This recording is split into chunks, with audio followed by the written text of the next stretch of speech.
raadiosaade Räägime asjast.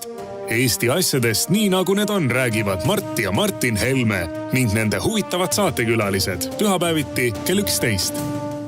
Loe põnevate teemade kohta rohkem ka uudisteportaalist uueduudised.ee.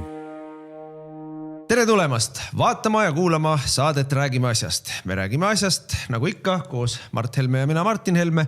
Ja me oleme Ring FMi, Root FMi eetrisagedustel, mis on Lõuna-Eestis, Põhja-Eestis kahjuks raadios meid ei ole, aga Põhja-Eestis saate te meid vaadata YouTube'is või Facebookis. Mõlemates leiate üles meid kanalist, mille nimi on Räägime asjast. Ja muidugi minu ja Mardi Facebooki enda lehelt ja minu X-i lehelt. Meil on täna 3 teemat. Me räägime kütuse hinnast ja sellest, et EKRE esitas eelnõu, mille järgi kütuse hinnale tuleks panna Eestis ülempiir ehk hinnalagi.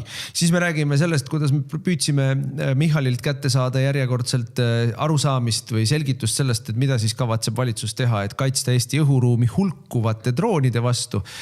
Vastus on, et propagandat teeme rohkem. Ja välisteemat meil seekord polegi, aga me räägime välissekkumisest. Meil oli neljapäeval Riigikogus eelnõu, mille esitajaks oli järjekordselt EKRE ja mille muidugi kogu ülejäänud saal tagasi lükkas, milles me soovisime asutada Eestis parlamendi komisjoni, mis uurib mitte lihtsalt Venemaa sekkumist Eesti asjadesse ja poliitikasse, vaid kõiki välissekkumisi. See oli väga-väga huvitav diskussioon, väga huvitav arutelu ja eks me anname teile sellest ülevaate. Aga nüüd lähme kütuse hinna juurde. Siin seoses Iraani sõjaga, aga tegelikult eelkõige seoses pöörase ja hullumeelse rohepoliitikaga on Euroopas on järjekordne energiakriis. Mäletame, Kaja Kallas sai peaministriks, siis tema alustas kõigepealt koroonakriisiga ja sealt edasi läks energiakriisiks ja siis läks üldse üleüldiseks kriisiks. Ja tookord oli elekter see, mille pärast me kriisis olime, aga nüüd on kütusekriis. Ja see ei ole... Aga elektrikriis ei ole kuskil kadunud tegelikult. Ei ole. Ja see kriis ei ole sugugi, osaliselt on tegemist muidugi hüsteeria õhutamisega ja turumanipulatsiooniga selle jaoks, et saakski hinda üles kerida. Sest sugugi mitte ei ole niimoodi, et üldse enam kütust ei ole või maailmas enam kütust ei toodeta või kütus üldse ei liiguks, et tõepoolest see Iraani sõda on tekitanud tõsise logistilise punnseisu seal Hormusi juures ja see ei puuduta ainult Iraani naftat, vaid see puudutab ka siis teiste laheriikide naftat, Pärsia laheriikide naftat, Kuveidit, Katarit ja ka gaasi. Aga see olukord ei ole tegelikult nii hull, kui vahel võiks lehe pealkirjadest muljet jääda. Aga selle nii-öelda kisa tõttu on hinnad hakanud tõsiselt kiiresti kerima ja meie näeme selgelt, et suur osa sellest hinnatõusust on spekulatiivne. Lihtsalt kuna õhustik on selline, et saab hinda tõsta, siis tõstetakse hinda.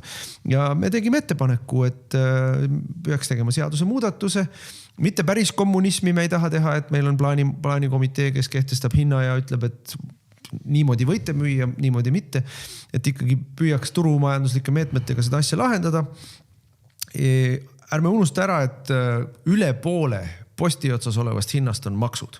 On riiklikud lõivud ja maksud. Eelkõige aktsiisimaks, aktsiisimaksule otsamine käibemaks, aga seal on ka veel väiksemaid pudinaid, näiteks see sama kütusevaru tasu, mis iga liitri pealt jookseb ja siis on seal see nii-öelda etode kulu ehk siis elutähtsate teenuste osutajate mingisugused omad kulud ja seal on igast pudipadi sees, mida riik ette näeb, muu hulgas igasugused nii-öelda rohemeetmed, mis kõik tekitavad sellele liitri hinnale juurde.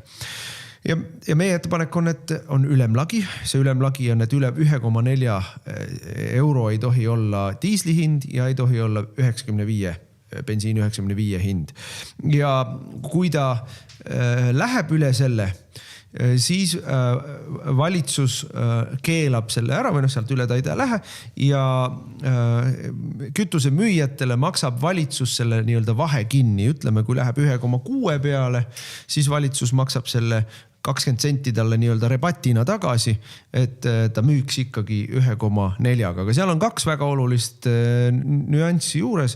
Esiteks, kütusefirmad ei tohi võtta, nende kasum ei tohi olla nende kasumlikkus ei tohi olla suurem kui 10%, mis on mõistlik kasumlikkus.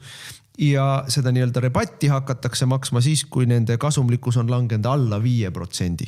Mis tähendab siis seda, et tihtilugu, kui tehakse selliseid väga räigeid valitsuse poolseid hinnakäske ja keelde, siis ettevõtjatel kaob tegelik motivatsioon ära, ega nad peale ei maksa kütusele, kui maailmaturul kütuse hind on kallis ja nemad peavad seda müüma alla oma hinna, maksud ka veel ära maksma, nad panevad poe kinni, lihtsalt kütust enam ei müü. Tekib must turg ja kõik need asjad, et seda me ei taha. Ja selle väldiks me selle rebati süsteemiga ja nüüd selle jaoks, et kontrollida seda 10% ja 5% siis kasumlikkust. Selle jaoks on Konkurentsiametil siis kohustus ja õigus kontrollida kogu nende raamatupidamist, et tõepoolest selgeks saada, et nad ei küsi rohkem või ei jää alla sellest. Ja sellega me hoiame siis Eestis kõik nii-öelda muud hinnad ka normaalselt kontrolli all. Ja see ei ole väga suur kulu tegelikult riigieelarvele. Ja see hinnalagi tegelikult garanteerib selle, et meil majandus seisma ei jää. Sellepärast, et transport on ikkagi majanduse, aga kütust ei kasutata ainult transpordi jaoks, kütust kasutatakse ka igasuguste kütmiste ja muude asjade jaoks tööstuses. Et me tekitame selle olukorra, kus majandus saab normaalselt edasi funktsioneerida ja kus hinnad ei ole volatiilsed. See tähendab seda, et täna meil viskab 8 nädalaks kütuse hinnad, ma ei tea, kus maale, eks ole. 2 peale. 2 ja rohkema euro peale diisliliitrilt ja siis 2 nädala pärast kukub ta jälle natukene alla ja siis ta niimoodi võngeldab seal. Et me tagame sellega teatud stabiilsuse. Ja ettevõtluse stabiilsus on ikkagi üks kõige olulisemaid asju. Et ma saan oma kalkulatsioonid ja oma plaanid teha niimoodi, et see element seal, mis on seotud kütusega, on mul püsivalt paigas. Ja iga üks, kes on ettevõtja, aga meil ei ole ju, Ligi ei ole meil ettevõtja ja loomulikult ei ole meile suur majandusteadlane Mihal ettevõtja ega ei ole mõtet üldse rääkida kõigist nendest ülejäänud pudinatest seal. Et nad tegelikult ei saa sellest aru lihtsalt. Aga meie oleme olnud sinuga ettevõtjad mõlemad ja me teame, et kui sa tahad natukenegi pikemat äriplaani teha, siis on sul äärmiselt oluline see, et sul põhikomponendid on stabiilsed. Ja kütus on väga suures osas majanduses tegutsevate ettevõtete puhul üks oluline püsikomponent. Ja sellega me tagame selle, et see komponent on prognoositav, see komponent on hindadesse arvestatav ja ta ei kõigu ja ei ole ka niimoodi, et ma lepin kokku mingisuguse partii kaubastamise osas sellega, et mul see hind on niisugune, aga siis vahepeal see hind viskab mul mitu korda kõrgemaks, aga ma olen kokku lepingut sõlminud ja ma pean sisuliselt neid lepingut täitma kahjumiga. Et need on niisugused puhtpraktilised asjad, mille peale siin Toompea kõrgustes, kus osa inimesi käivad ringi pead pilvedes ja kujutavad ette, et nii ongi, nagu siin elatakse. Ei ole nii, nagu siin elatakse. Et seal künkast allpool elatakse natuke teistmoodi. Ma toon siia juurde veel ühe olulise asja. Me esitasime vist juba eelmine nädal või oli see nüüd üle-eelmine nädal. Esitasime eelnõu, millega oluliselt vähendada aktsiisi ja käibemaksu kütuse pealt. Et see oli just siis, kui see Iraani sõda oli alanud, kõik hinnad kerisid. Tulen tagasi selle juurde, eks ole, et turumajanduslike meetmetega tuleb lahendada seda hinnašokki. Et meil ei taha teha seda, mida teevad, ma ei tea, Hiina või Argentiinas tehti, kui enne Mileid. Et lihtsalt valitsus maksab tuimalt kinni mingisuguste kaupade osa kulust, et teda oleks võimalik poes odavamalt müüa, sest et see on sotsialism ja selle tulemuseks tavaliselt on kaubapuudus, eelarve lõhkiminemine, konkurentsi kadumine, innovatsiooni kadumine, kõik see. Seda me ei taha. Aga kui sul on 60% peaaegu kütusest on maksud ja ütleme siis see kütuse hind on tõusnud seal 2 euro peale, siis aktsiisi ja käibemaksu vähendades on võimalik seda hinda oluliselt langetada. Nüüd ja teine oluline asi, mida ma tahan ka siin rõhutada, on see, et kui me anname Konkurentsiametile võimaluse minna, ütleme siis, ma ei tea, Alexelas, Olerexis, Circle K's, võimaluse minna ja küsida välja dokumendid, et kallilt te siis seda pagana bensiini sisse ostsite. Et ostsite sisse siis, kui ta oli odav ja nüüd müüte 2 euroga ja seletate, et midagi teha jälle turuhind on selline, et ei või. See on, siis on teie kasumlikkus, teie tulusus sealt pealt juba mitte 10%, vaid võib-olla juba 40%, võib-olla juba 60%, et seda te ei või. Et üle 10% minna ei või. Ja kui me selle saame ära kontrollida, siis ma arvan, et ei tulegi kellelegi midagi peale maksta. Sest ma arvan, et meid röövitakse praegu. Põhimõtteliselt nüüd selle jutuga, et maailmaturu hinnad on üles läinud, tegelikult pannakse oma laovarudele, mis on soetatud madala hinnaga, pannakse lihtsalt metsik juurdehindlus juurde ja seletatakse sirge näoga, et muud moodi pole võimalik. Et kui me saame seda, Konkurentsiamet saab seda kontrollida, siis tuleb välja, et nad võiksid rahulikult müüa siin 1,3, 1,4, oleks ikka veel kasumis, aga kapitalism toimib selle pealt, et kõik tahavad kasumit teenida ja kui turg on kartellistunud, kui konkurents tegelikult ei toimi, kui tegelikult kõik vaatavad üksteisele otsa, ütlevad, praegu on võimalik tõsta meil 10 sendi kaupa iga nädal hinda, siis nii lähebki. Et minu meelest siin riik peab sekkuma. Ja riik peab sekkuma ja riigil on selleks ka instrumendid olemas ja institutsioonid olemas. Meil on Tarbijakaitse ja Tehnilise Järelevalve Inspektsioon, TTJA või mis amet, mitte inspektsioon. Ja teatud puhkudel, kui asi on ideoloogiline, on nad hirmus varmad sekkuma. Aga kütuse kartelli kontrollimiseks seal neil on käed lühikesed. Seal neil on käed lühikesed, on nagu hullusärki kinni seotud ja mitte midagi teha jälle ei saa. Et see näitab muidugi ka seda, et siin on ilmselgelt ka poliitilise korruptsiooni elemendid, mis ei lase sekkuda. Lihtsalt poliitilist tahet rakendada riigi poolt asutatud institutsiooni, konkreetselt siis TTJA-d, selleks, et majanduse vereringe, antud juhul nafta näol siis, või kütuste näol, toimiks tõrgeteta ja majandust mitte laostavalt. Seda survet ei ole valitsuse poolset, poliitilist survet ei ole. Nüüd sa mainisid siin seda sotsialismi ja doteerimist. Turumajandus on loomulikult kõige parem variant majanduse käigus hoidmiseks. Turumajandusel on oma ohud. Üks nendest on kartellistumine. Just, mis tähendab, et siis enam ei ole turumajandus. Ja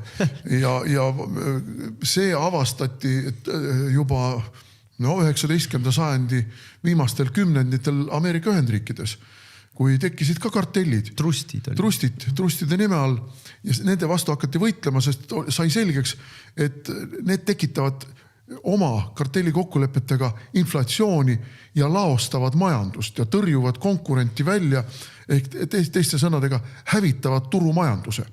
Ja turumajanduse hävitamisel on alati negatiivsed tagajärjed. Muide võime tuua siin ka ajaloost sellised näited. Kui britid pärast teist maailmasõda arvasid, et nad on teise maailmasõja ajal teinud kogu oma majanduse sisuliselt riiklikuks majanduseks, eelkõige siis sõjamajanduse, lennukite tootmine, tankide tootmine, laskemoona tootmine, kõik muu. Ja see toimis, sest et olid sõjaaja reeglid ja töökohustused ja kõik muud asjad, leivanormid ja palganormid ja kõik muu. Et jätkame sellega pärast teist maailmasõda ka ja kuna sotsialistid ka veel võimule tulid, leiborid, siis leiborid olid loomulikult eriti varmad seda nii-öelda sotsialistlikku mudelit rakendama.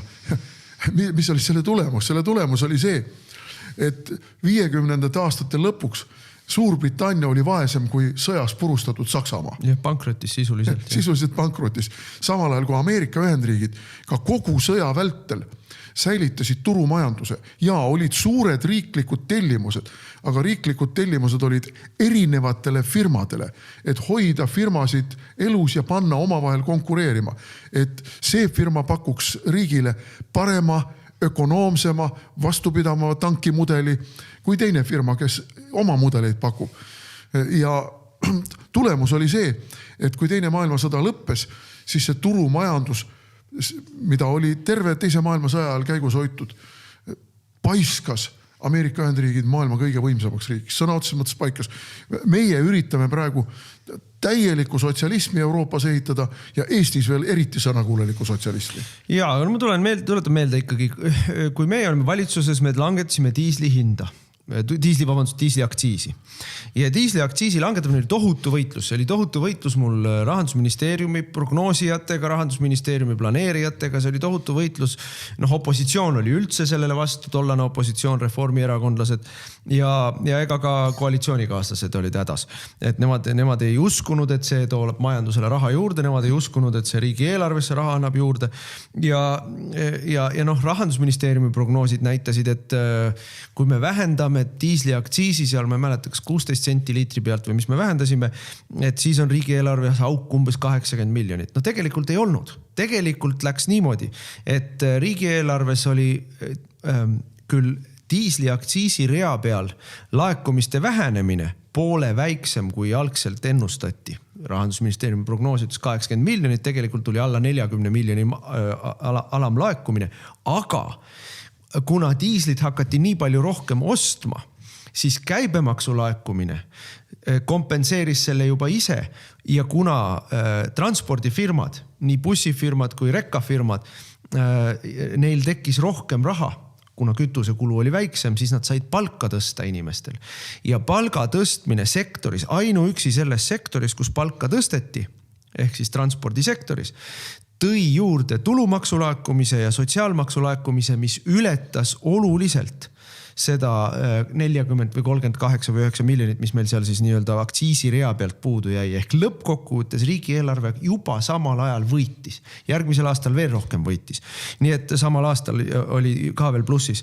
Ehk siis kogu see Exceli tabeli ninanokkijate ja tähenärijate kamp ajas lolli juttu algusest saadik ja ei saa tänase päevani aru, kuidas asi toimis. Aga siin on üks oluline asi.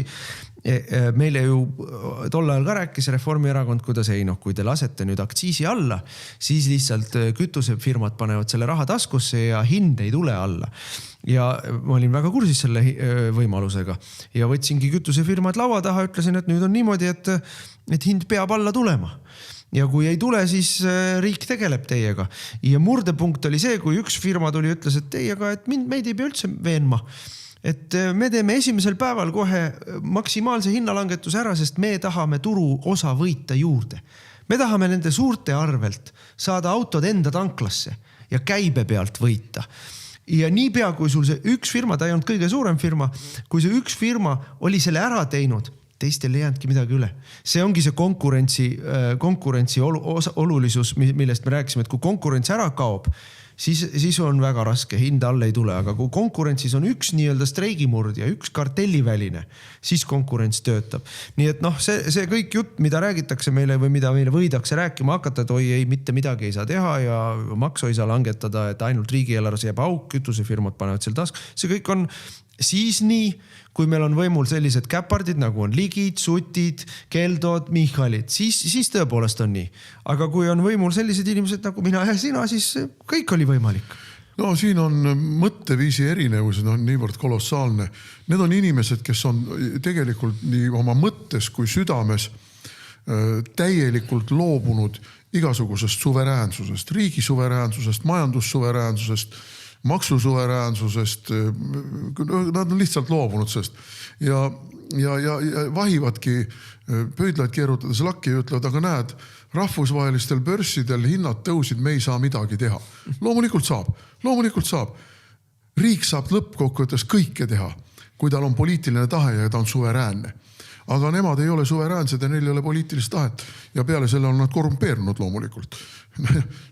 Kogu selle jõugu üks osa, mis Eesti riiki laostab ja varastab. Mis puutub nüüd nendesse börsidesse, siis loomulikult börsid on volatiilsed, eriti selliste rahvusvaheliste kriiside puhul, nagu meil praegu on Lähis-Ida kriis. Ega see ei ole ainult ju naftakriis, seal on ka gaasikriis. Aga valuutad ka muide, kuld. Aga see ei tähenda seda, et me peame käsi laiutama ja ütlema, et me ei saa midagi teha. Ikkagi üks tark mees on öelnud, et tark mees oskab luua rohkem võimalusi, kui ta eest leiab. Ja see on valitsuse ülesanne. Leida rohkem võimalusi, luua rohkem võimalusi kui need, mis me eest leiame. Ja börsid on loomulikult spekulatiivsed, see on teada.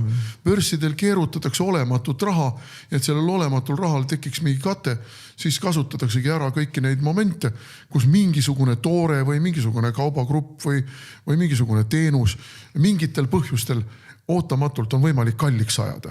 Sest siis saab just nagu rahale mingit katet tekitada. See on illusoorne.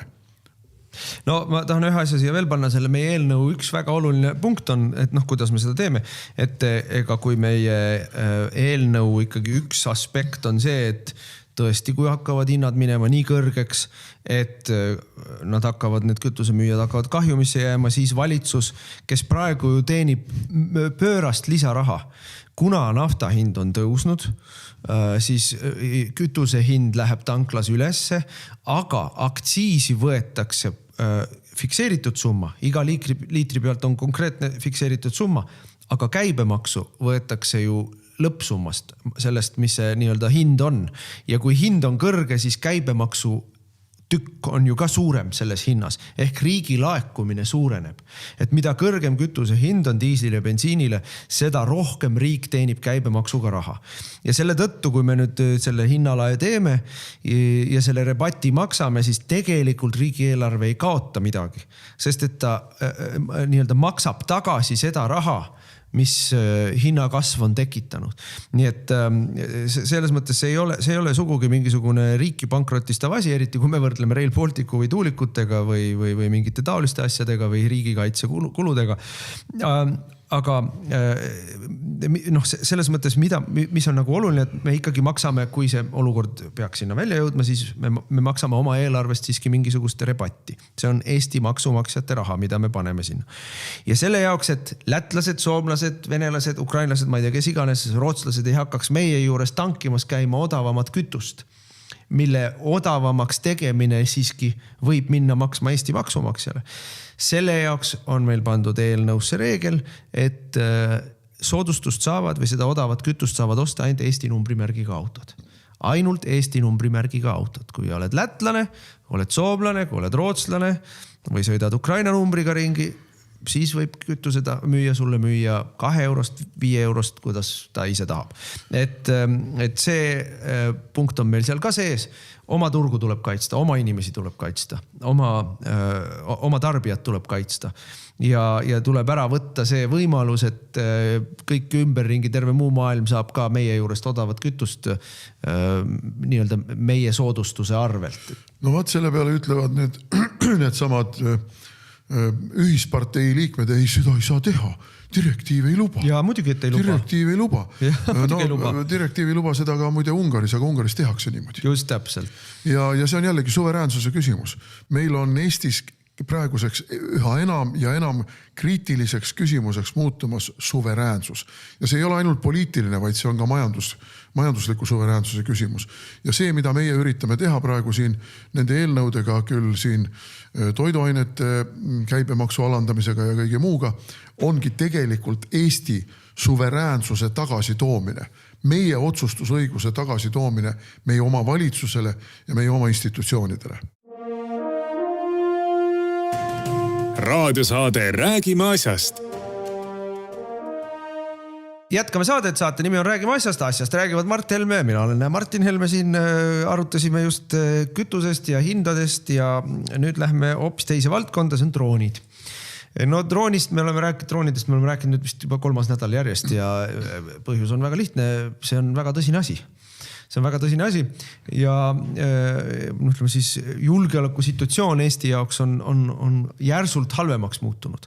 Ja siin on neid nii-öelda info või ütleme see teema käsitluse nurki, millega tegeleda on palju. Ma ise ütleksin niimoodi, et üks teema, mis minu meelest vajaks väga rohkem ja see vajaks niisugust ajakirjanduslikku uurimist, on, kuhu raha läks? Kuhu kurat raha läks? Me oleme 5 aastat oleme kulutanud riigikaitsesse selliseid pööraseid summasid, et võtab pea ringi käima. Ja ei ole ette näidata mitte midagi. No on küll ette näidata suur auk. Kraav on pikk auk maa sees, nagu ütleb definitsioon. Meil on sinna kuskile Kagu-Eestisse suur pikk auk kaevatud just nagu tankide tõrjumiseks.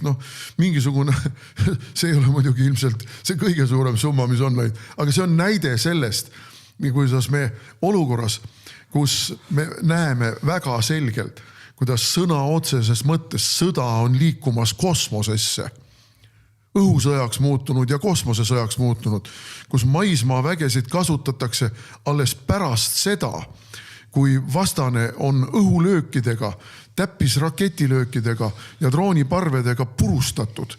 Vaat siis tuleb jalavägi ja okupeerib juba purustatud territooriumi. Meie ikka elame veel mingis teises maailmasõja aegses paradigmas, kus me kujutame ette, et me hakkame Vene tankidega ja Vene jalaväega kuskil seal Setumaal ja Narva jõe Sinimägedes pidama samasuguseid lahenguid nagu 44. aastal. Mitte midagi taolist ei tule. Mitte midagi taolist ei tule, sest et sõda on nii põhimõtteliselt muutunud. No aga kui rahast rääkida, minu meelest ikka see nagu vihje sellele, kuhu raha läks, annab meile lihtne teadmine, et raha läks sinna, kuhu läksid kõrgetest riigikaitseametitest ja kõrgetest riigiametitest lahkunud tegelased, salmid, palmid, heremid, vaherid, on kõik järsku sõjatööstuses. Kõik töötavad sõjatööstuses, riiulifirmad, mis on alles eile asutatud, saavad 100 miljonilisi tellimusi. Siin toimingupiirangu rikkumist ei ole? Ei, siin ei nähta, ei ole hankeid, ei ole toimingupiiranguid, ei ole keelatud tehinguid, mitte midagi. Seal on, vaata, see on riigikaitse, see on rahvusliku julgeoleku küsimus, siin ei saa senti saagida. Siin on ikkagi nagu selles Evita laulus oli, when the money keeps rolling out, you don't keep books. Et just satisfied with the happy looks. Et see on see vastus, kuhu raha läks.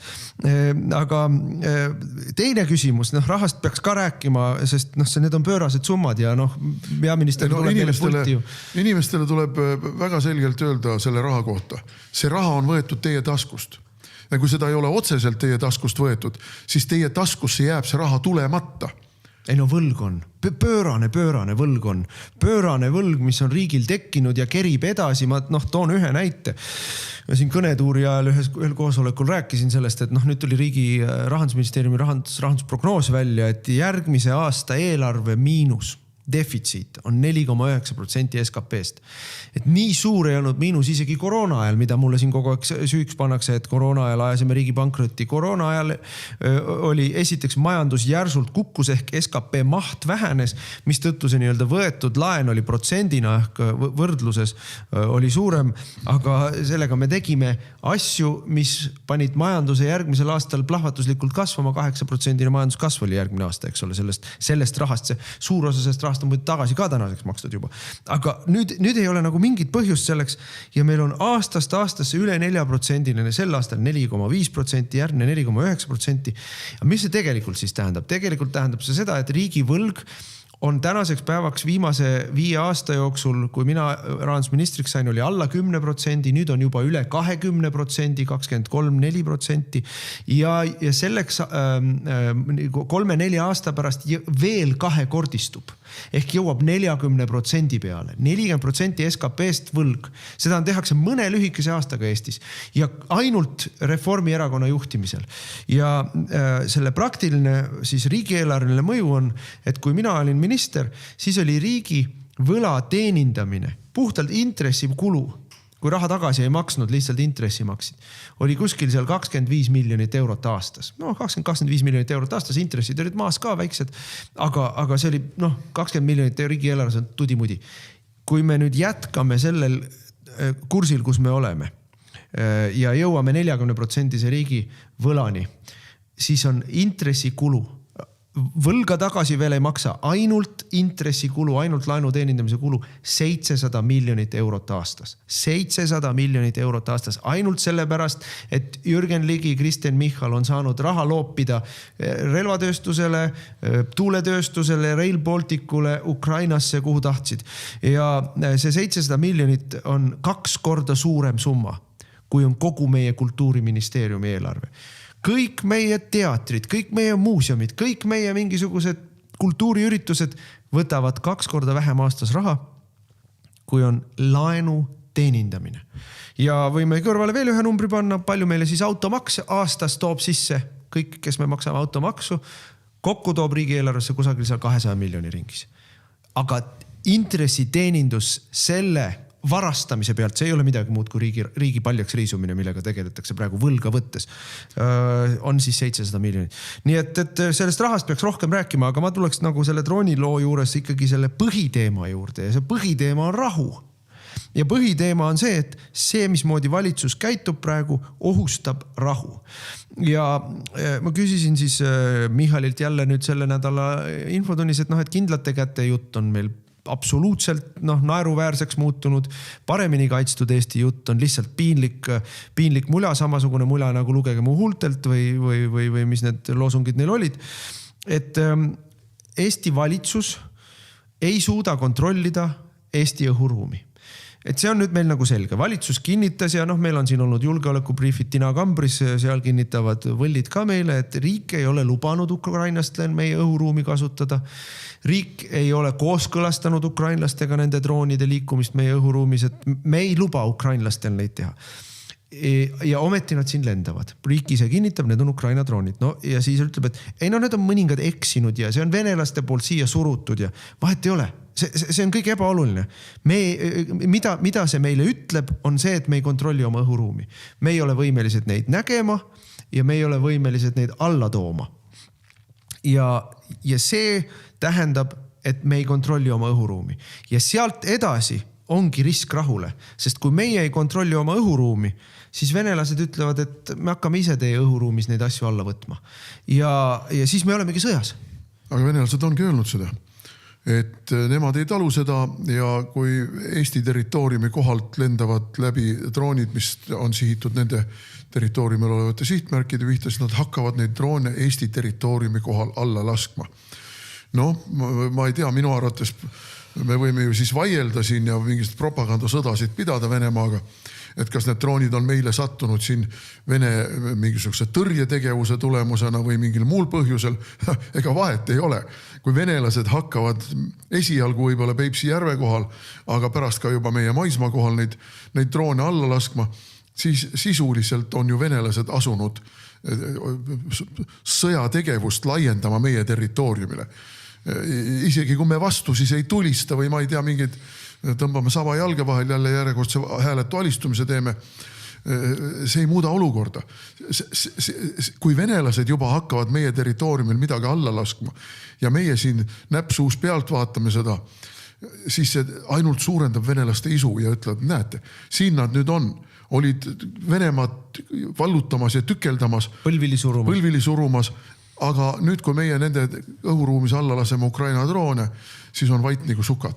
Järelikult nad ei ole suveräänne riik, Eesti on oma suveräänsuse ammendanud ja Venemaal on täielik õigus oma julgeoleku huvides astuda samme, et Eesti territooriumilt ei lähtuks Vene Föderatsioonile ohtu. Need on, võite öelda, et need on Kremli jutupunktid, ongi Kremli jutupunktid. Need ongi Kremli jutt, et me peame nagu sellele tähelepanu pöörama, mida nemad siis ütlevad. Mul oli, eks ole, sama küsimus Michalile. Michal hakkab mulle rääkima, kuidas me oleme hankeprotsessis ja asjad tulevad ja ärge nüüd levitage Vene narratiive ja et ma ütlesin, et kallis Michal, sa ei pea mind veenma selles, et me ei taha neid Ukraina droone, me ei luba neid siia, et sa ei pea mind veenma selles. Et mind ega sind ei ole vaja veenda selles, et meie valitsus on maru tubli ja seisab Eesti õhuruumi ja territoriaalse terviklikkuse eest ja ei luba ukrainlastel. Aga näe, ukrainlasid sa ei ole veennud selles. Nemad teevad ikka, mis tahavad. Ja mis kõige hullem, Moskva pisaraid ei usu, neid absoluutselt ei huvita, kui kaugel on meie hankeprotsess või millised on meie protseduurid tuvastamiseks või tegemiseks. Et nemad ütlevad, teie õhuruumis liiguvad meie vaenulikud asjad, teie nendega midagi ette ei võta, me võtame ise. Et ära mind veena, Michal, selles. Veena Putinit selles, veena Kremlit selles, aga nad ei veena ju. Ukrainat on vaja veenda selles. On vaja käituda resoluutselt. Esimese sammuna on vaja välja kutsuda Ukraina suursaadik ja esitada talle resoluutne protest, kirjalikult vormistatud noodikombel vormistatud protest. Me ei talu kogu oma sümpaatia ja toetuse juures Ukrainale tema võitluses Venemaa vastu, ei talu seda, et Ukraina kuritarvitab meie õhuruumi oma rünnakutes Venemaa vastu. Suveräänse riigina me ei saa seda tolereerida ja resoluutselt nõuame seesuguse tegevuse lõpetamist. See on elementaarne. Iga endast lugupidav riik käitub niimoodi. Ja siin ei ole küsimus sõprussuhetes või liitlassuhetes või mis tahes muudes suhetes.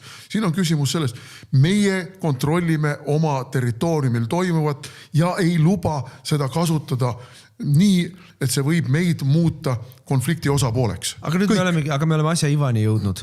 Me ei kontrolli oma õhuruumi. Me oleme asja ivani jõudnud. Me tegelikult ei kontrolli oma õhuruumi. Et see, mida ju räägivad meile Pevkur ja Michal siin oma bürokraatlikus ja sellises propagandistlikus keeles. Ja sisuliselt, kui sa sealt nagu koorid maha selle sõnamulina ja vadina, siis vastus on see, et need on eksinud siia ja venelased surusid nad siia ja nii edasi ja et meie ei ole neid lubanud siia, aga näe, siia nad sattusid. Aga mida see kõik, kui sa võtad selle nagu asja tema elementaarsele tasemele, elementaarne tase on see, et meie ei kontrolli, ei ole võimelised kontrollima oma õhuruumi. Ja see on probleem. See on see koht, kus meil on nagu katastroof käes. Et 4 aastat on sõda käinud, droonimüürist on rääkinud, 100 miljoneid on uputatud, üle miljardi on planeeritud kogu selle drooni tegevuse peale, osa sellest rahast on juba ära ka makstud. Aga ei ole mingit kontrolli, ei ole õhuruumi üle.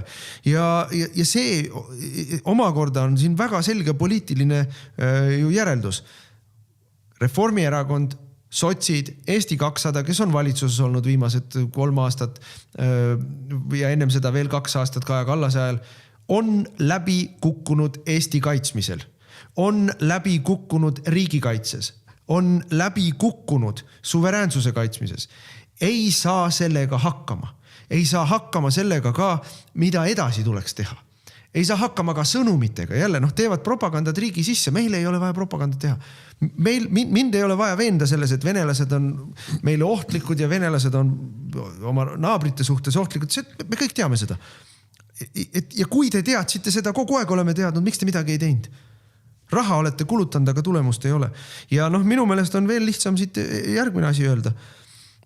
Tüübid, kes on olnud võimul 5 aastat, 6 aastat Eestis ja selle kõige eest vastutanud ja on selle vastutuse juures läbi kukkunud, peab kõrval astuma ja asemele laskma inimesed, kes oskavad või suudavad riigi valitsemisega hakkama saada. No tuleb meenutada ikka ka minevikku, tuleb meenutada seda, kuidas nad võitlesid ennast salgavalt selle eest, et meil ei oleks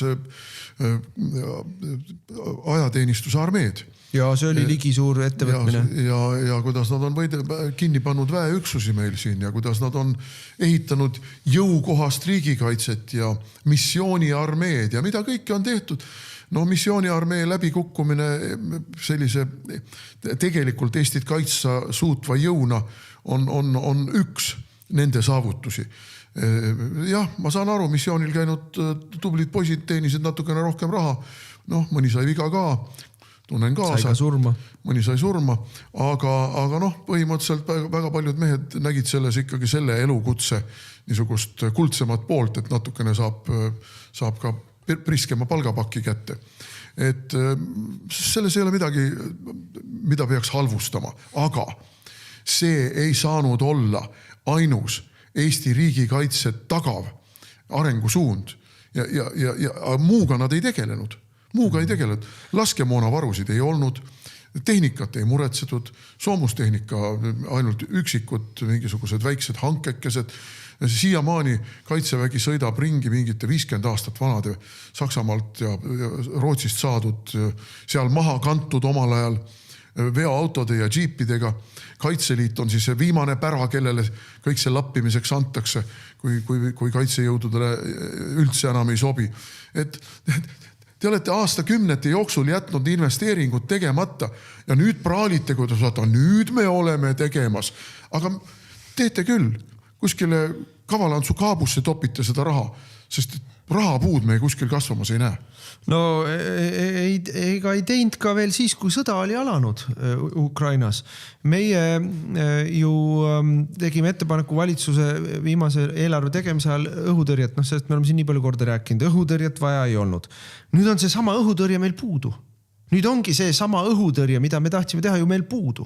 Aga kui oli sõda alanud, siis läks Jürgen Ligi pulti ja ütles, ikka jätkuvalt Eesti ei vaja ei tanke ega õhutõrjet. Ei ole vajanud ka droone, nagu me näeme. Ei ole vajanud ka droonitõrjet, nagu me näeme. Et ma ei tea, mida me vajame, aga mitte midagi meil igatahes ei ole. Nii et selles mõttes see valitsus on läbi kukkunud. Selle valitsuse viimane argument Eestis võimul olemiseks oli see, et meil on ikkagi riigikaitset prioriteediks pidav Reformierakond, et vot kus me oleme kindlad käed, paremini kaitstud, NATO vihmavari. No NATO vihmavarust me oleme siin rääkinud, ilmselt räägime varsti jälle, aga mitte midagi nendest loosungitest ei ole päriselt ära tehtud. Aga loogika oligi selles, et meie ei peagi rohkem tegema, kui oma mingi missiooni armeed pidama siin üleval ja ülejäänu tagavad meile liitlased. No nagu me nüüd oleme näinud, liitlased ei taga meile mitte midagi. Meil Euroopa liitlastest ei ole mõtet rääkida, need on sisuliselt võitlusvõimetud. Kui Saksamaal on 3 põlvkonda järjest juba armee teenistust ja kogu militaarvaldkonda põlastatud, halvustatud, alarahastatud ja sõna otseses mõttes jalge alla tallatud, mis te arvate, et siis nüüd nipsu lastes Euroopa Komisjonist öeldakse, et aga nüüd Saksamaa paneb sõjatööstus käima, nüüd Saksamaa moodustab Euroopa kõige võimsama armee. No see ei käi niimoodi. Siin üks meie liige on endise kaitseväe taustaga ja tal on Rootsi armee kolleegid, head tuttavad. Ja need on nüüd ka erru läinud seal või juba vanemasse ikka jõudnud ja need on ülikriitilised Rootsi sellise militaarvõimekuse ülesehitamise suhtes ja ütlevad, et see propaganda on ju väga ilus, aga tegelikult ühe rügemendi, Rootsis on siis ilmselt rügemendipõhine see asi, ühe rügemendi taastamine võtab 5 aastat aega.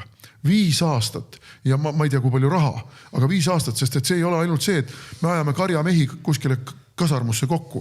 See tähendab logistikat, see tähendab varustust, see tähendab väljaõpet, see tähendab sidet, see tähendab ülejäänud üksustega koostöömudelite väljatöötamist, sest et rügement, ta võib olla suurtükiväerügement, ta võib olla, ma ei tea, õhuväerügement, ta võib olla, ma ei tea, mis rügement, eks ole, sapöörid, pioneerid, mis iganes.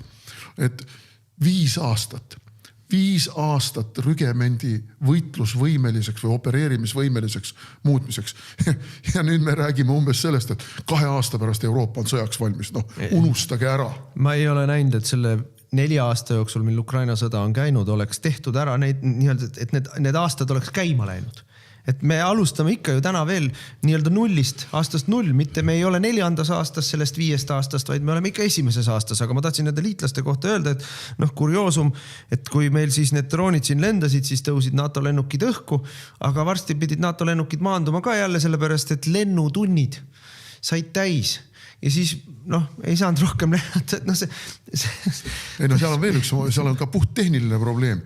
Lennuk ei saa nii aeglaselt lennata nagu droon lendab. Suured lennukid ei ole tegelikult droonitõrje asjad üldse. Ega ka, ütleme, suured õhutõrje raketid ei ole droonitõrje asjad üldse. Oleneb erinevatest, droonid on ka erinevad. Osad on suured ja lendavad kõrgemalt ja kiiremini, osad on väiksed ja lendavad madalamalt. Ja mida meil pidi olema, mida ma tean vanast ajast, kui ma olin Kaitseliidus veel aktiivne, et meil oli seda nii-öelda lähima õhutõrjet oli Kaitseliidul ka. Ütleme siis suurema kaliibriga kuulipilduja taolised õhutõrjekahurid. Et see sobib drooni mahavõtmiseks küll, et droon lendab nii madalalt, et sellega saab ilusti kätte küll. Aga seda ka ei ole kasutatud, et ma ei tea, kus see on, aga ma tean, kus see on. Tegelikult me teame, me andsime selle ka ära ukrainlastele. Nii nagu me andsime kõik ära, kiivrid, killuvestid, mürsud, kõik oleme ära andnud ja nüüd tuleb välja, me andsime ka oma õhutõrje ära. Ja nüüd me istume ja vahime näpp suus, kui need samad Ukraina droonid meie õhuruumis lendavad, sest me andsime oma õhutõrje ukrainlastele ära. Siin on ju veel üks moment. Meil on ju vannutud käsi piibli peal, kus Eesti kaitsmine algab 1. meetrist. Ja nüüd ütlevad need samad võllid meile, et ei see Auvere droon oli piirile nii lähedal, et me ei saanud seda alla tulistada, see oleks Venemaale mõjunud provokatiivselt. Aga kus me siis kaitseme 1. meetrist alates? Esimest 2 kilomeetrit igatahes ei kaitse. Selge.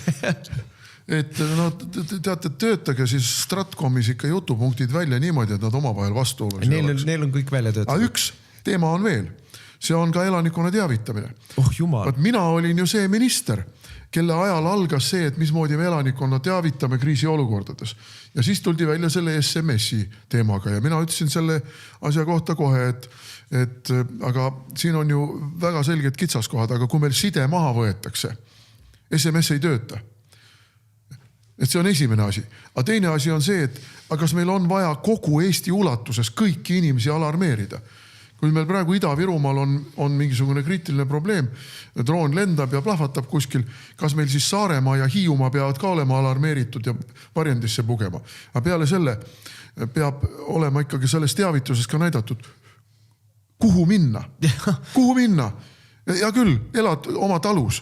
Öeldaks sulle, mine oma kartuli Eldrisse. Et see drooni suhtes nagu peaks vastu pidama. Et raketi suhtes loomulikult lendab ta tükkideks koos sinuga, aga drooni suhtes, kui see ei ole liiga võimas droon, ehk peab vastu. Aga seda ka ei ole. Ühesõnaga, 21. jaanuaris kukkus meie valitsus. Just. Nii, selle aja jooksul ei ole ju toimunud praktiliselt midagi. No ma toon selle näite jälle, et jälle ametlik Stratkomi jutupunkt on see, et ohutusteavitus töötas ja hästi töötas. Ja kõik said teavituse kätte, ainult et ise tunnen inimesi, kes õhtul olid saunas ja vaatasid, kuidas 12:30 paiku lendas üle nende maja katuse droon ja kes siis said kell 4 öösel teavituse ettevaatus droonid lendavad. Et noh, see, varjuge. Jah, varjuge. No, ise tean inimesi, kelle üle maja katuse luges kokku 5 drooni ja siis valitsuse info on 10. Aga valitsuse info on see, et praktiliselt igas maakonnas oli droone nähtud. Nii et kuulge, see Stratkomi kommunikatsioonil ei ole vaja midagi välja mõelda. Neil on kõik ammu välja mõeldud ja see plaat käib hommikust õhtuni. Kõik, kes ei kiida Reformierakonna valitsust ja progressiivset ja liberaalset maailmakorda on Putini käsilased. Nii et saite siin vaadata just 20 minutit jõhkrat siis liberaalse globalistliku maailmakorra vastast Putini käsitluse arusaamist asjadest. See on idiootlik jutt, mida meile aetakse. Valelik ja idiootlik jutt. Aga mitte midagi muud ei ole neil enam jäänud. See on ainukene. Ainult üks argument. See on Putini narratiiv, see on Kremli narratiiv. No ei ole Putini narratiiv, ei ole Kremli narratiiv. Auvere ei ole isegi Venemaa territooriumil. Auvere on ikka endiselt Eesti territooriumil. No ei ole Putini narratiiv. Raadiosaade Räägime asjast. Jätkame saadet, meil väga sujuva ülemineku saame siin teha sellest narratiivide ja Kremli asjadest. Meil oli neljapäeval eelnõu Riigikogu suures saalis, loomulikult lendas esimesel lugemisel prügikasti. Koalitsioon hääletas rõõmsalt ja entusiastlikult eelnõu vastu. Isegi mitte lihtsalt ei jätnud hääletamata, aga eelnõu on siis inspireeritud sellest, et Eerik-Niiles Kross ja Eesti 200-lased tegid siin mõni aeg tagasi suure uurimiskomisjoni Riigikogus, mille ülesanne on uurida Vene mõjutustegevust Eestis. Me keegi ei kahtle, Vene mõjutustegevus Eestis eksisteerib. Kui ma vaatan, mis meil Eestis toimub, siis mul tekib kogu aeg mitte, nagu vanasti Baskin ütles, et mitte väga palju kahtlusi, aga palju kõhklusi. Et see mõjutustegevus on meil põhimõtteliselt valitsuse enda poolt tehtud. Kui sa mõtled selle peale, kui palju meile sisse lastakse üle idapiiri täiesti kontrollimatuid inimesi 100 000 ringis, kui sa mõtled selle peale, mis asju meil aetakse ja kuidas meil aetakse, siis mul on küll küsimus, et kas nad on idioodid või nad on Kremli agendid või mis nad on. Aga Vene mõjutustegevus kindlasti Eestis on, selles ei ole kahtlust. Aga meie väide on see, et mõjutustegevus on üleüldiselt halb, et ta ei ole halb ainult sellepärast, et venelased tegelevad mõjutustegevusega, vaid halb on ka see, kui tegelevad mõjutustegevusega näiteks hiinlased või näiteks iraanlased. Meil oli just uudis sellest, kuidas mingid Eesti kodanikud võeti vahele selle eest, et nad töötasid Iraani eriteenistuste jaoks. Või näiteks Euroopa Komisjon tegeleb riikide siis sisepoliitikasse sekkumisega. Nii et see väline mõjutustegevus kas on halb igal juhul ja kõigi poolt või ärme siis teeskle, et on halb ainult siis, kui mõni selline tegeleb, kelle puhul me teame, et nad on meile vaenulikud, aga vaenulikud on nad kõik need välised mõjutustegevused, sõltumata sellest, kas ta tuleb idast, läänest, põhjast, lõunast. No kõige ohtlikum meile praegu ongi tegelikult meie suveräänsust hävitav ja meie rahvuskehandit hävitav immigratsiooni ja kogu selle LGBT ja igasuguse muu liberaalse läbu kaudu meie rahvuskehandit hävitav läänepoolne propaganda. Vene propaganda on meil teada. See toimib läbi aegade teatud ühesuguste mudelite alusel. Kusjuures ma ütleksin siin ikkagi täienduseks, et ma olen täiesti veendunud. Ma olen täiesti veendunud ja ma usun, et ajalugu ka paljastab ühel hetkel, et meie luureorganites on Vene ja luure infiltreerunud suurepäraselt infiltreerunud, suurepäraselt suunab seal neid protsesse niimoodi, et tegelikult rahvusmeelsed suveräänsust kaitsvad ja rahvusriikluse eest võitlevad jõud nagu meie oleksid need kõige Kremli-meelsemateks tembeldatud.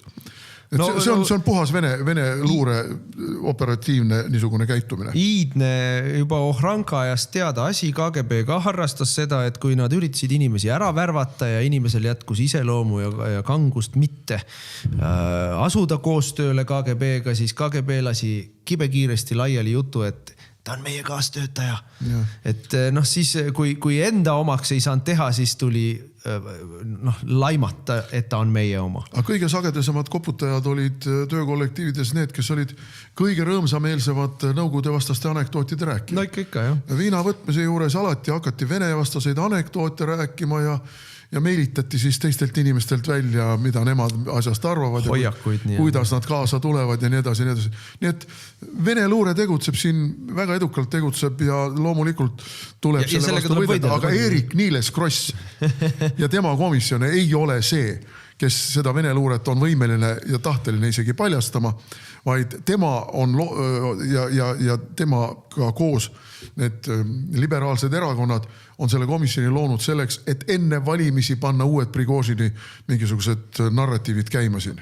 No ja neid narratiive me näeme seda narratiivi praegu väga selgelt, näeme seda valimistesse sekkumist Ungaris, me näeme seda valimistesse sekkumist Sloveenias, me oleme näinud seda valimistesse sekkumist Tšehhis, ja see massiline sekkumine tuleb Euroopa Komisjonist. Euroopa Komisjonil on terve, nagu nemad ise armastavad bürokraatlikus keeles öelda, terve tööriistakast, toolbox, millega nad teevad ja selle osaks on, ütleme siis kõige ilmekamad osad, esiteks sotsiaalmeedia tsensuur, meie Delfi faktikontroll ju sisuliselt töötab Euroopa Komisjoni suuniste raamistikus, ehk siis paneb kinni teatud Euroopa Komisjonile mitte meeldivate poliitiliste sõnumite levimise ja võimendab vastupidi siis Euroopa Komisjonile, Euroopa Liidule meeldivate sõnumite levinemine. Näiteks Ungari näide on see, et peaminister Orban, kellel on, seal vist oli enam-vähem 10 korda rohkem jälgijaid Facebookis, et tema postitused levivad 4 korda halvemini kui siis opositsioonijuhi, selle Tisha partei Peeter Madjari postitused, kelle postituste levik on suurem kui Ungaris on elanikke. Ehk siis terve maailm vaatab, kuidas Peeter Madjar postitab. Aga see on jällegi väga teadlikult tehtud, sellepärast et üks instrument, millega valimisi võltsitakse, on nii-öelda välisungarlased, välissloveenid, välistšehhid, välisslovakid ja väliseestlased loomulikult. Sellepärast, et valimisnimekirjades on rahvaarvust ja emigratsioonis olevate inimeste hulgast sõltuvalt tuhandeid või 10 000 või isegi 100 000 inimesi, kes oma koduriigis ei ela, aga kel on valimisõigus. Ja neid valija hääli ei kontrolli koha peal Ungari oma valimiskomisjonid, vaid need tulevad sealt välismaal olevatest valimiskomisjonidest, mis ei pruugi olla Ungari või Sloveenia või Tšehhi valitsuse kontrolli all. No Sloveenias on hea näide, et Sloveenias olid valimised juba mitu nädalat tagasi ja ikka veel nad ei ole suutnud neid valimistulemusi kinnitada, sellepärast et tuleb teatud piirkondadest, kus loomulikult võitsid liberaalid, tulevad valimistulemused, kus valimisaktiivsus on üle 100%. Üle 100%, nii kaua tuli sedeleid sisse taguda, et õige kogu sääli kokku saada. Meil on teatavasti e-valimised, aga ma toon veel neid selle nii-öelda. Meil on ka väliseestlased, sest et meil ongi täpselt see, mulle aastaid tagasi juba üks inimene, kes puutub kokku nende nimekirjadega tänu oma ametikohale, ütles, et aga tead, kuidas võltsitakse? Võltsitakse väliseestlaste häältega. Et tema juurde tuli ükskord üks väliseesti proua ja tema vaatas sealt registrist ja ütles, et oi, te olete nii usinalt valimas käinud. See proua vaatas teda nagu lolli ja ütles, et ma ei ole kordagi valimas käinud. Et see on nüüd üks konkreetne näide sellest, kuidas tuhanded ja tuhanded hääled väliseestlaste hääled, kes mitte kunagi ei ole valimis käinud, kes isegi tihtipeale ei tea, et Eestis on mingid valimised, nad on niivõrd integreerunud, eriti 2. ja 3. põlvkond juba oma asukohamaa poliitikasse ja ellu, aga on säilitanud Eesti kodakondsuse, on valijate registris. Nende hääled on need, mis visatakse musta kasti ja jagatakse ära liberaalide vahel. No ja teine näide siis sellest tööriistakastist on loomulikult MTÜ business. 100 miljonid, Ungari puhul räägitakse kuni miljardist välisrahast. Miljard välisraha liberaalse globalistliku leeri edendamiseks läbi erinevate MTÜ-de, läbi erinevate, Poolas näiteks osteti vahetult 2 aastat ennem valimisi, osteti nii-öelda Sorose fondi erinevate rahadega, osteti praktiliselt kogu meediamaastik kokku. Kõik sõltumatud kanalid, kõik osteti kokku ja hakkasid järsku tegema liberaalset propagandat. Et see on siis loomulikult eurorahad. Ungaris keerati eurorahad kinni, Poolas keerati eurorahad kinni ja valimistel öeldakse otse näkku. Kui te valite nii-öelda Euroopa-meelset poliitikud, siis hakkab euroraha voolama. Jälle miljardid. Mitte Euroopa-meelse, vaid meie agendi. No loomulikult käsilase. Sest see meie eelnõu, mis täna tagasi või 4 päeval tagasi lükati, on ju puhtalt sihitud sellele, et mitte ainult Vene agendid, kõik inimesed, kes on kellegi teise agendid, ja see on meil põhiseadus öeldud, et see on riigi reetmine, võõrriigi agendid peavad ennast üles andma või vastasel korral on õigus need kohtu alla anda. Aga ma tean isiklikult meie erakonnast lahkunud või välja heidetud inimesi, kes on regulaarselt käivad Londonis juhtnööre saamas MI6-lt. Et ma ei hakka nimesid nimetama. Aga näiteks, mis tuli? Aga see on üks liin. Ja teine liin, mis on meil väga selgelt infiltreerunud üle kogu riigi, on vabamüürlased. Neil on oma käsuliin. Kuivõrd see on seotud nüüd teiste riikide luureteenistustega, seda mina ei oska öelda, aga vabamüürlastel on oma käsuliin ja vabamüürlasi on meil sokutatud üle Eesti igale poole vastutavatele kohtadele. No ma küsisin, Anti Poolamets oli meil puldis selle teemaga ja Anti vastas küsimustele ka. Ja ma küsisin, et nüüd kui on Epsteini failid avalikud, me kõik teame, dokumendid on väljas, kellel jätkub vähekenegi siis psühholoogilist tugevust, et nende dokumentidega tutvuda, need on tõesti õudselt võikad dokumendid. Kõik vandenõud, millest on räägitud, on tegelikult osutunud tõeks, et ongi suur võrgustik üle terve maailma inimesi, kes tapavad väikseid lapsi, joovad verd, kes on pedofiilid, kes ohverdavad lapsi, kes on tihedalt seotud finantsinstitutsioonidega, suurte pankade, investeerimisfondidega ja tihedalt seotud luureasutustega. Et see on nii-öelda üksteisega kattuv võrgustik. Ja meil Eestis ei räägi sest keegi üldse mitte midagi. Peale selle, et Taavi Rõivas tahtis Epsteinist saarele minna, teema on täiesti maas. Meedia seda ei torgi, julgeoleku või uurimisasutused samuti mitte. Jutt on täiesti unustatud. Nii et tegelikult peaks ka seda uurima, sest et see on rahvusvaheline ülemaailmne võrgustik, mis tegelikult võib ka ilma igasuguse liialdamiseta öelda juhivad riike. Aga siis me ei ole suveräänsed, siis ei ole rahvas kõrgema võimukandja, siis ei ole meie valijatena need, kes otsustavad, mis suunas Eesti läheb, mis on maksud, mis on välispoliitika, mis on julgeolekupoliitika, mis on iibepoliitika, immigratsioonipoliitika. Me ei ole, siis põhiseadus ei kehti, põhiseaduslikku korda siis ei ole meil. Nii et see on see, aga mis me nägime saalis? Kõik meie saadikud ja osad Keskerakonna saadikud toetasid seda eelnõud. Kõik teised, ei olnud sotsid, ei olnud keskerakonnased, et kõik teised hääletasid vastu. Ei ole vaja teada. Räägime edasi. Sellepärast, et seal võib ridade kaupa hakata võtma ja tegude järgi on ju näha, kes on tegelikult kellegi poolt nöörist tõmmata. Nii et küllap saame teada, Eerik-Niiles Kross aasta pärast tuleb meile rääkima jälle Prigožinist. Aga saateaeg sai otsa, täname kõiki vaatamast kuulamast, ma tuletan kõigil uuesti meelde, et meil jätkub kõnetuur, sellel nädala lõpul tegime ära Lõuna-Eesti ja nüüd on veel järele jäänud 2 viimast üritust, see on teisipäeval oleme Türil ja 4 päeval oleme Tallinnas. Tallinnas on vaja eelregistreerimine, see ei ole meie enda välja mõeldud, vaid Rahvusraamatukogu poolt pandud kohustus meile. Nii et leidke üles see link, kus saab ennast kirja panna, aga tasub tulla. Täname kuulamast, ilusat kevade jätku. Te kuulasite raadiosaadet Räägime asjast. Saate eest tasus Eesti Konservatiivne Rahvaerakond. Järelkuulamine internetist uueduudised.ee